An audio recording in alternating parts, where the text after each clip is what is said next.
Well, thank you everybody for tuning in. Another episode of Alberta Impact. I am your host, Bryce Lambert.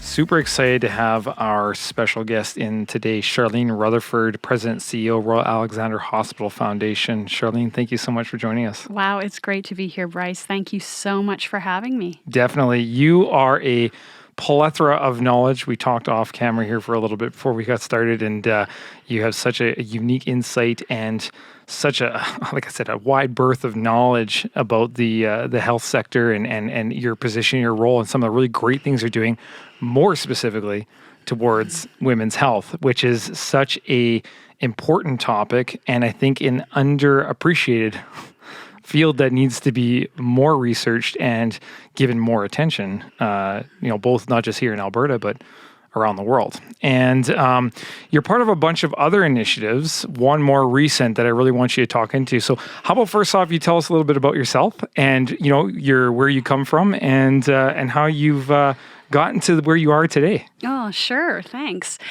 Yeah, so my background was actually formerly in media. I worked for Hollinger Corporation and Southam for quite a few years. And it was during that time, I guess around 2005, 2006, that I saw an ad to work on the communications and marketing plan for something called the New Women's Hospital in Edmonton, and it was for the campaign, to write the marketing plan for the campaign. So I applied, and you know what? I really didn't have a really terrific or fulsome understanding of the not-for-profit sector at that time. But it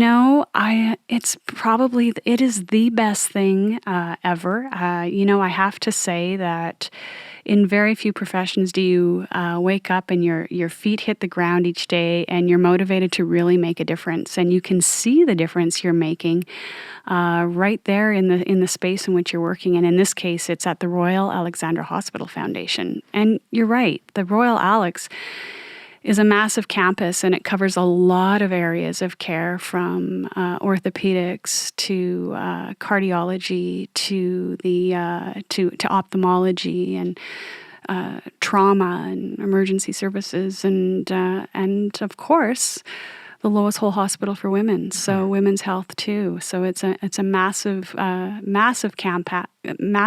campus with a lot going on. But what a pleasure to serve the needs of that place with a fantastic team at the Royal Alex Foundation, no question. Well, we can see your passion for it. I mean, just how you speak about it, and that's what I want to pull out today is your passion for this field and the importance of it, because it is. Like we talked off camera, it's so important, and it's so new. Like the world of women's health and the true nitty-gritty, getting down to the research of women's health is so fresh. I think you were saying 10 years is really when we really started making this a priority.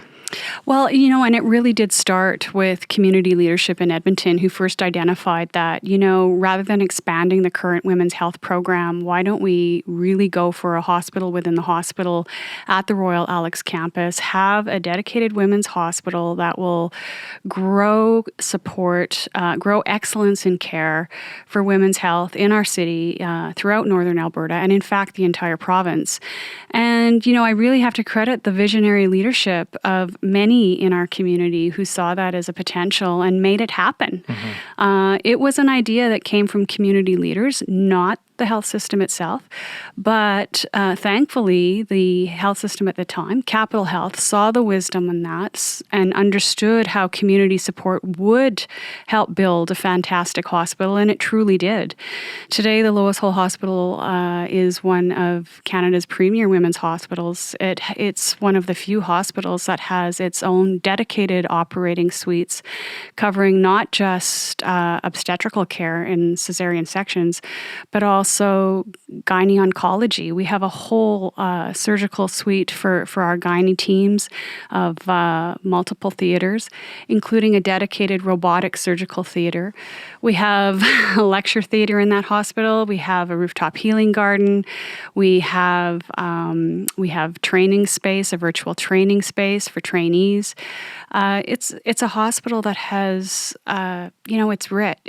it's richly blessed, and it's because of community support. Community support made all of that happen. Mm-hmm. Mm-hmm.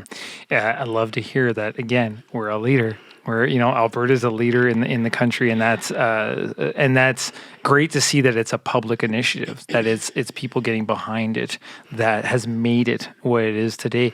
So let's go a little bit into just some of the initiatives. Now, you've talked about a lot of the sectors of the hospital and the campus, and what you guys are doing in regards to women's health. Let's go a little bit more into detail on some of those things. So let's talk some of those initiatives. Sure. So one of the other things that the Lois Hole Hospital for Women has is dedicated research space. Mm-hmm. So in the ground floor clinic areas where we have these state-of-the-art new clinics in specialized and subspecialized care, from urogynae, pelvic pain, maternal women's health. There's a lot of different areas of care down there. But we have a dedicated research space by the Women and Children's Health Research Institute. That is their home location in the Women's Hospital. And those clinician researchers work so closely with our care providers and our care teams. And it's another fantastic piece of the puzzle in women's health that's coming together. So that brings us really to where we are right now, and the opportunities and the recognition of historic gaps in women's health research that we are now directly involved in helping to close. Mm-hmm. And this is quite an exciting area, because really our foundation has traversed from working with the community to grow funding for the hospital and all the areas of the campus, of course. But now we're also working in the realm of advocacy and growing equity in women's health research. And in some ways, it's not really a new space for us. I mean, after all, we did fundraise for a women's hospital, for those subspecialized programs, for research prior to this. Mm-hmm. But now we've put a name on what we're doing, and that is the Alberta Women's Health Foundation. And that covers the broad spectrum of the work that we're doing to close the historic gaps that really have existed in women's health research, and has impacted care in women's health research as a result. Mm-hmm. Why is it, now I know you guys are not new to trying to, produce funding, but why is this such a new topic? What's taken so long for this topic to become, to get the spotlight that it deserves? Well, when it comes to women's health, I guess it's the recognition that we don't know what we don't know. Mm-hmm. So why is it that anxiety, depression, dementia, osteoporosis, autoimmune conditions, stroke, migraines, thyroid diseases, urinary tract infections, bladder control issues, breast cancer, why is it that all of these conditions affect more women than men? Mm-hmm. Why is it that women are having more adverse reactions to drugs than men? Well, there's a lot we don't know, because really it hasn't been until the 1990s that it was mandatory that women are included in medical research. So think about that. Not since the 1990s. Well, some people listening to this will think, well, that's quite a bit of time.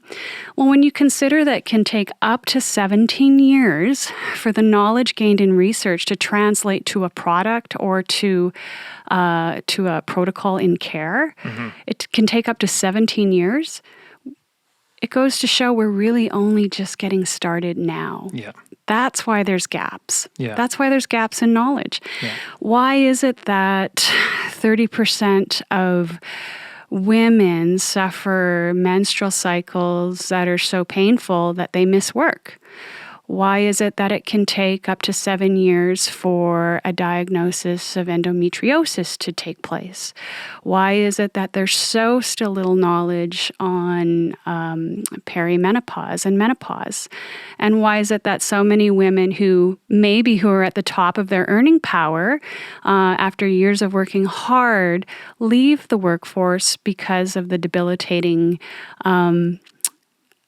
outcomes of menopause, right? So there's so many things that affect women across their lifespan, across the spectrum, that science needs to catch up on, and we're looking into the whys. We need so many answers, and really, it should be shocking. Yeah, it is actually. This should shock us. It does. It totally shocks the heck out of me that we're just looking into these whys when, like, you're the staple of why we're all here, kind of. Well, women are the staple of why we exist today. Well, and that's just it. That's just it. Women's health is more than maternal health. We know that. But at the same time, when you solve for women's health, you solve for society. You really do. Because women, we make up half the population, and we've given birth to everyone. People need to put that into perspective sometimes. I know even for myself, I need to put that into perspective sometimes, where it's, we're all here because, it's like the chicken and the egg, which came first, but it's not. It's like, no, women came first, and then that's how that comes. So it's interesting that, it's a shame that it's taken this long for us to look into these situations. The good news, it's happening. It's happening. Science now is understanding, and what women have known for years. We're not small versions of men, that we structurally, biologically, we're very different, right down to the cellular level. In fact, I had a great conversation not too long ago with the executive director of the Women and Children's Health Research Institute right here in Edmonton, Dr. Sandy Davidge, and she was telling me about some of the fascinating research that she's part of and her colleagues are part of, where really we have X chromosomes and Y chromosomes, and they're very different. So we are men and women, how we metabolize medicines, how we respond, of course it's different. Of course it's going to be different. So women are not smaller versions of men. They need to be included in medical trials for the most obvious of reasons. And it's really clear that we're now in a time where, that we need to catch up. We need to do more. And that's going to have outcomes. That's going to have outcomes in healthcare delivery. That's going to have outcomes in how products perhaps are labeled and what we purchase on the shelves. It's going to have outcomes at the bedside in hospitals. And it improves health overall. And like I said, when you solve for women, you solve for society. So we've got the research facility now. We've got the hospital. What's the biggest thing you guys are missing? I know, to get that research done, we need subjects. We need people that are willing to partake in, experiments and giving us their feedback. How are you guys going about working around these scenarios? I mean, there's so much around, privacy laws and so on and so forth. But we need this work to get done to reap the benefits of it all. How is that playing out within the organization? Well, it starts out by ensuring that we create funding sources to allow for long-term research to take place. And sometimes that's through the establishment of research chairs. And we're fortunate in that we've been fundraising now for several of those, from Mature Women's Health Research, the Cabrzan Chair in Mature Women's Health Research. We've got the Salwin Baldwin Chair in Ovarian Cancer Research. We have an amazing fund that's working hard in cervical cancer research. Other women's health research chairs that we hold. We are also funding, it's really an important partnership with the University of Calgary. It's the cross-provincial chair in cross-provincial chair in women's mental health research. And that is held by Dr. Dawn Kingston, who's really helped us find that link between anxiety and depression in pregnancy and how that is related to postpartum depression after baby's born. And so why is that important? Well, because it goes to show that we need to tackle these challenges during pregnancy and not wait until after baby's born, right? So and she's also developed an app that can help women through these things. So you can see how these research chairs really help develop long-term approaches to research and report on amazing results. But that's not all. The Alberta Women's Health Foundation also we support the work of about 140 different researchers through the Women and Children's Health Research Institute who are located throughout the province. And I mean, there's so many different things that it's working with, as you said, working in with people to learn more about everything from physical fitness to bench research, like growing a uterus in a Petri dish. Yeah. So it's really amazing stuff that's happening across the board. So ongoing funding is really what's needed, stable funding, and that's what the Alberta Women's Health Foundation is really working hard and at achieving. And that comes through partnerships with the public sector, the private sector, and also the not-for-profit sector. Right now, we're working really on with the private sector on community investment growth. So all corporations they designate community investment dollars to their various causes.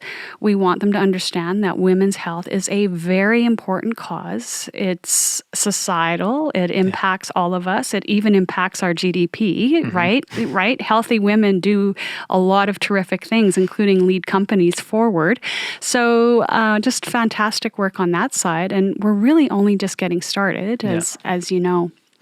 Well, and there's a lot of areas of opportunity because, for research and, when you talk GDP, if we get rudimentary with the numbers, if our population is 50% women, 50% men, and we're not assisting that 50% of our population, clearly you would see an impact there. And I know that there's been tons of studies that have been done about women's place and women's roles in society, and by nurturing that, everything goes up. Everybody benefits 100-fold. It's ridiculous. There's lots of research about that. So we do need to be pushing this. There's lots of areas of opportunity here with the research and the companies and communities to partake in this. And that's really great to hear that there's a real buy-in across the province to facilitate this and to help with this.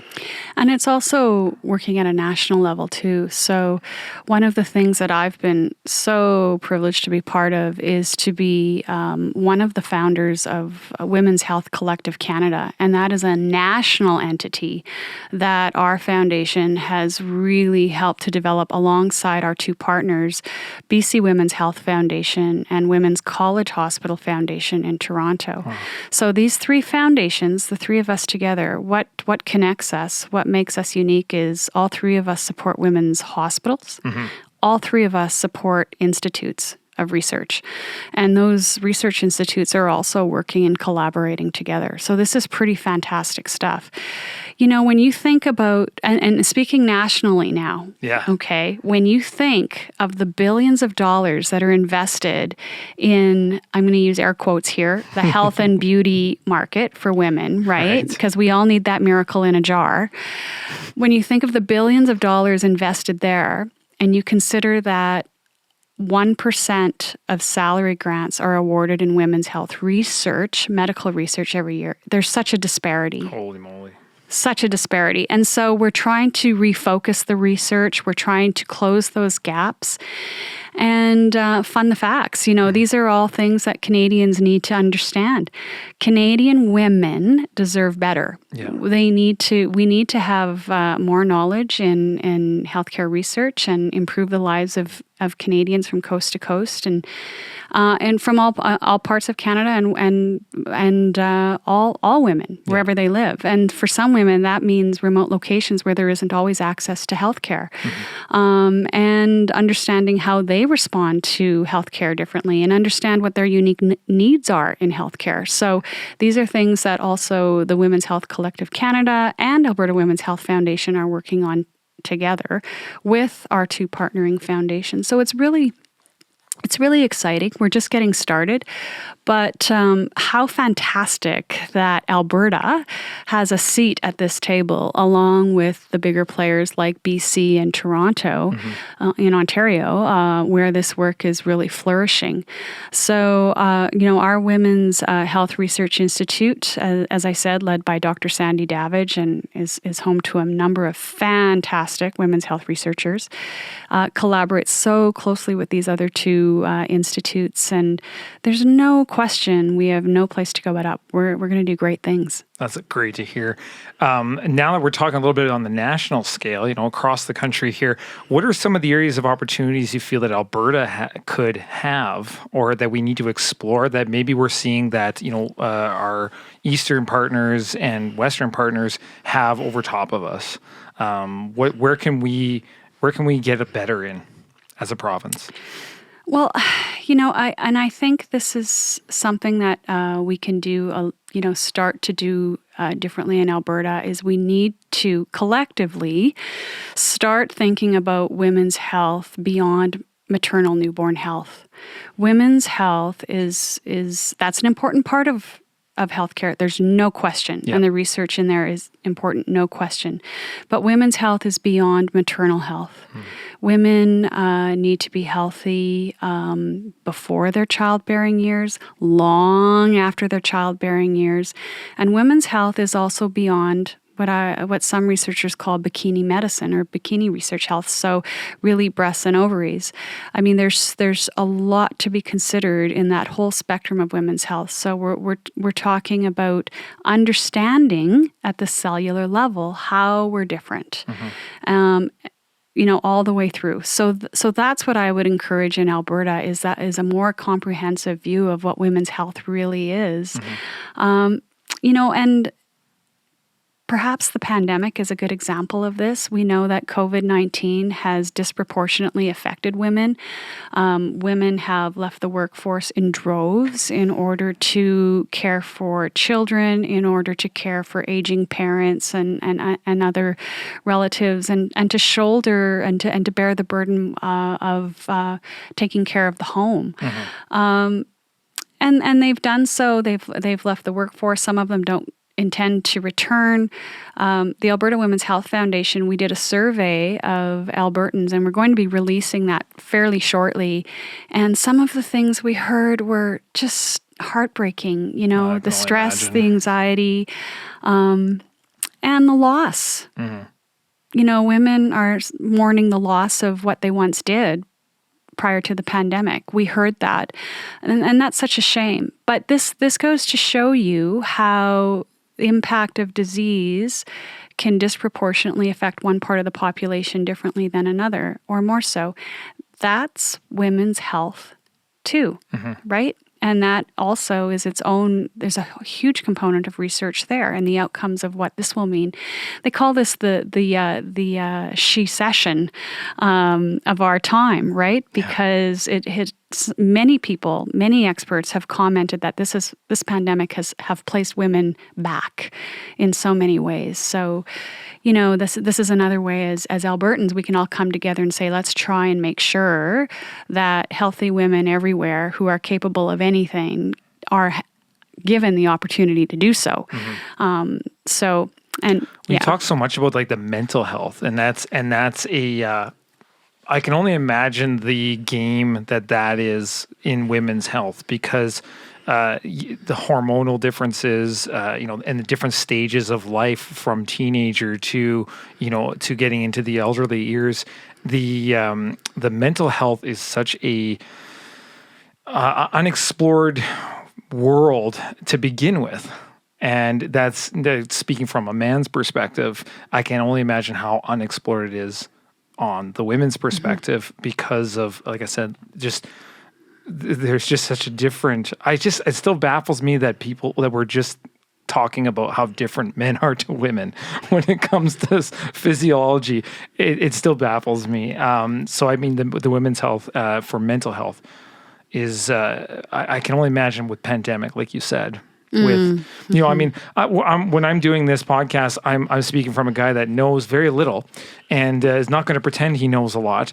I want you guys are the experts on this, and so yeah, this education that just in this conversation that I've been getting is. It's astronomical.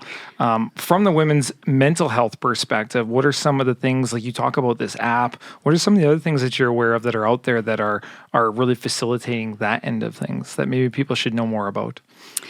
Well, I think, first of all, let me say that any research into mental health is fantastic, and we need to have a lot more of it, dedicated research, because it affects men and women greatly, and a lot more than I think we realize. What I'm grateful for, and I think we're all grateful for, is we're starting to begin to remove the stigma associated with mental health and mental health issues, and certainly I think that the ability to raise your hand and say, I need some help, I think that's starting to get a little bit easier, and certainly easier in some workplaces too, which is so vital. I think when we're talking about women's mental health, a lot of times it's been packaged or really baked into reproductive health as well. So it goes with changes in life with pregnancy and a lot of anxiety and depression, and how that can be connected to postpartum depression, and then certainly, the symptoms of menopause, perimenopause, and menopause. Brain fog, depression, anxiety is very much a part of that too. So, thank goodness we have researchers who are focusing in on those specific areas and determining how we can continue to help women, through those times. Because I mean, it's so very common. I know that there's research work being done in things like continuing into bioidentical hormones and the development of new treatment protocols there. That's all very important, and I think it'll be helpful. Once again, it does seem like we know more about the bioidentical hormone with testosterone for men and the impacts that has on men, as opposed to progesterone and estrogen and the effects of that on women. And again, I think that's due to where the research has been handled. But again, it's where we're going, right? We have to continue to push forward on research, and that means talking about the gap, talking about where we need to get better, and fundraising for us. Yeah. I mean, I'm a fundraiser. At the end of the day, I'm a fundraiser, and I only know what I know because of the researchers that I work with, the physicians that I work with, being around the Lois Hole Hospital for Women and understanding the care protocols, understanding their vision, where they want to take things, and really being that conduit to connect the passion of donors and other community supporters, whether they're from the for-profit sector or not, to the needs of the hospital, to the needs of researchers who are so passionate. I mean, we're talking about people who lie awake at night, look at the ceiling and going, what if I could solve this? Right? What if I could solve this? And for me, it's what a privilege to be the person that says, I can get funding to help you solve that. Yeah. So that's the role of our foundation. It's a privilege to be able to have that role, and that's the work that we do. So that's fantastic. The education, understanding what is trying to be achieved, definitely helps for I know my type of personality. When I understand what you guys are trying to do and then understand the importance, definitely gives us passion, gives me passion to want to be a part of that as well and spread that messaging. So let's talk about fundraising right now. You guys have a fantastic event that you hold annually coming up. You've had some exciting guests on there. Talk a little bit about the Harvest. I am so glad you brought up Harvest celebration. I remember, Bryce, we opened the doors to the Lois Hole Hospital for Women in 2010, and it wasn't long after that, we knew that that hospital deserved to have its own signature fundraising event that would bring the community together, and it would allow us to do several things. One, it would allow us to position the goals to the hospital. Two, it would allow us to say thank you to those donors who have already supported so much. And three, it would be the platform for us to suggest that, support in the future will still be important, right? Yeah, absolutely.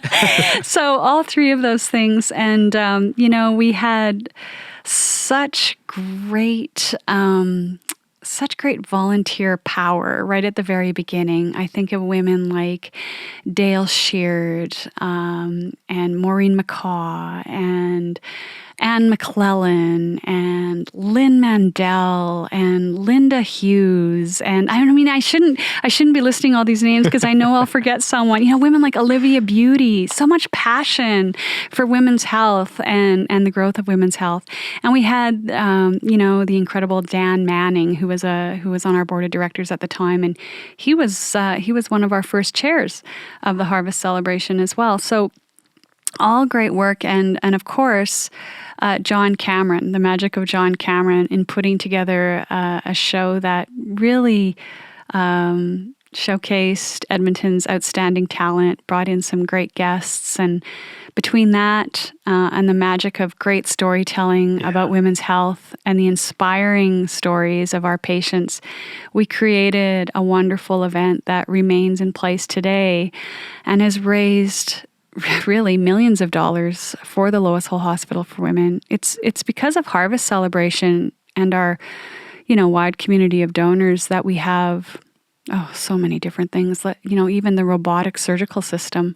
That's something. That is something. A $4 million piece of equipment. That robotic surgical system, for gynae oncology, for surgeries, and it's just such a state-of-the-art system. And we have the most amazing surgeons here, Dr. Val Capstick, Dr. Helen Steed, so many. So, we're really fortunate here. The community support in Edmonton for women's health care. So, and Harvest is really, as you said, it's that event, that signature event that really ties it all together and keeps everyone on the same page, working towards the same goals and, pulling on the same side of the rope, so to speak. Yeah. So, yeah. Well, to tell those stories is the importance of that and showing the lives that it's touching and having people watch it and realize, like, I'm one of those people that's in that scenario too. And there's support out there. There's this great, amazing thing, just communicating that there's this great, amazing thing through this great event,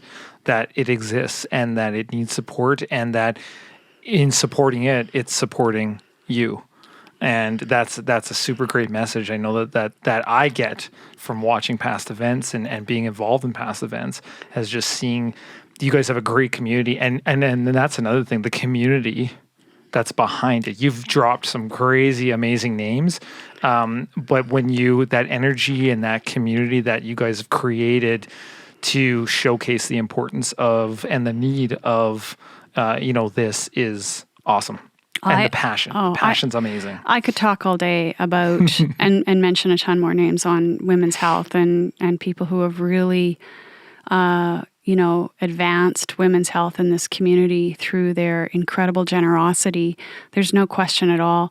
And, I have to mention, a really successful grassroots organization that advocates and accelerates women's health in our community through the Lois Hole Hospital for Women, and that is the Lois Hole Hospital Women's Society. Mm-hmm. So this is a group of volunteers in our community who work with our local business community and other community groups to raise funds for the Lois Hole Hospital for Women. And they've done an outstanding job. One of the things that they did is they raised, they raised over $1 million for the Firefly Technology, which is a component of the robotic surgical system. And what it does is it lights up the nodes in a patient, those nodes that need to be removed in gynae oncology surgery. So It gives a clearer line of sight for the surgeons. Like these things quite literally light up in bright green, and the surgeons are able to find these hidden nodes easier, Yep. and to remove them, right? Because this is the highway for cancer to travel. Gotcha. So to remove those is really beneficial. Yeah. And the new technology, we call it the Firefly. The new technology that the Lois Hole Hospital Women's Society fundraised for and installed has helped tremendously, and thousands of patients have benefited as a result of that. And in fact, I can share that I was actually one of those patients. Yeah. You know what? It wasn't too long after that technology was installed, and I had a health issue myself that I went to the doctor for, and I found out that I too had a gynae cancer, and it was super concerning, and there was the chance that it was already in a lymph node. So there was definitely concern, and it just so happened they said, well, like other women before you, you'll have your surgery on the robotic surgical system, and thankfully we've got this new Firefly in place, and that'll be helpful. So I think I ended up being maybe among the first 24 patients that had their... Yeah, it just was really strange how that all worked out. Yeah. Totally strange. So, Bryce, I was always a grateful fundraiser, but I can speak to this as a grateful patient too, because my life was also saved. Forever grateful. Well, we can really see your passion there now and get an understanding of why it's there. And that's all the more reason for people to get more involved, because it is saving sisters, mothers, and that's something we can all relate to. At the end of the day, we all have a mom. Yeah. A lot of us have sisters. And knowing that, your organization, your committees, your connections, your network has done something that's game changing and can continue to do so, and is super important. So the Harvest Gala is coming up here in middle of September 18th, Saturday. Right? You betcha. Yeah. How can people go and watch this? How can they participate? How can they get involved? Become part of this great community. Yes. Well, because of the pandemic, of course, we're not having an event inside the Enjoy Center. Normally, we'd have about 600 people inside there enjoying this event, but there's always a good side, because instead of having a live event, it's a televised event. And it's going to be televised on CTV Edmonton, 5 o'clock on Saturday, the 18th of September. People can tune in. Last year we had about, 55,000 people tuning in to learn about the Lois Hole Hospital for Women, which is about 54,500 more people than we can fit into the Enjoy Center. So this is a good thing. And you know what? It's going to be fantastic, because we have... can I say it? I don't know. Can you say it? Can I say it? Let's just say the it. host. Let's just say it. Right. We're going to have the Bare Naked Ladies performing at Harvest Celebration at our televised special. And there's going to be an interview. They're going to talk about women's health and why it's important to them. They're going to play some of their favorite songs, or our favorite songs. Awesome. And it's going to round out a wonderful, magical hour of power for women's health. Yep. And really looking forward to it. Now, how else can people get involved? It's not, we want you to watch it. We want you to be inspired. What would be truly fantastic is if you could pick up your phone and make a donation, to the Royal Alex Hospital Foundation for the Women's Hospital. We've also, this is new for us, we're also going to have a 50-50, and that's going to be launching, I think, fairly soon. So you can purchase a 50/50 ticket. Awesome. Prior to harvest and in a few days after, I believe. But our hope is that people will participate in the 50/50, and this is another important fundraising mechanism for us. So we can continue to distribute amazing funds to this women's hospital and in support of women's health research as well. Absolutely. And on that, I want to thank you so much for coming in and sharing this knowledge with us, telling us more about the Women's Hospital and the opportunity, giving us the information for the opportunity to get involved. And like I said, everyone's got a mom. Everybody's got, a lot of people have sisters. This is your opportunity to make sure that they stay healthy, safe, because it's for the betterment of all of us. Well, and that's so important. Thank you so much, Bryce. With this hospital seeing approximately 75,000 women every year as inpatients and outpatients, chances are that if you have a mother, a sister, a daughter, that they will be touched by this hospital. And so, making a donation, making a gift to this hospital is one of the best investments in the future of their health that you can make. Yeah. So thank you so much for allowing me to be here and to talk about something so important to all of us. Absolutely. Thank you so much for coming on and sharing with us. Awesome. Have a great event. And all the best of luck to you guys and to the many more years to come. And I'm excited to see the growth of all of this. And I love, like I said before, I love being the game changer. I love this province is building that foundation for years to come. You're kind of writing the book. We are. Right? Like you're writing the book on what women's health is and what it can be. And not just in Alberta, but across Canada. Right. Consider it. Alberta is one of 3 provincial partners in that national entity, Women's Health Collective Canada. That's Alberta. Way to go. You betcha. Right on. Again, thank you so much. And be safe. And thank you, everybody, for coming in and joining us and listening. And to find out more about the Harvest Gala coming up, the Lois Holes Women's Hospital, and women's health in general, be sure to go and check out their socials and do some more research on it because it's a really, really important subject.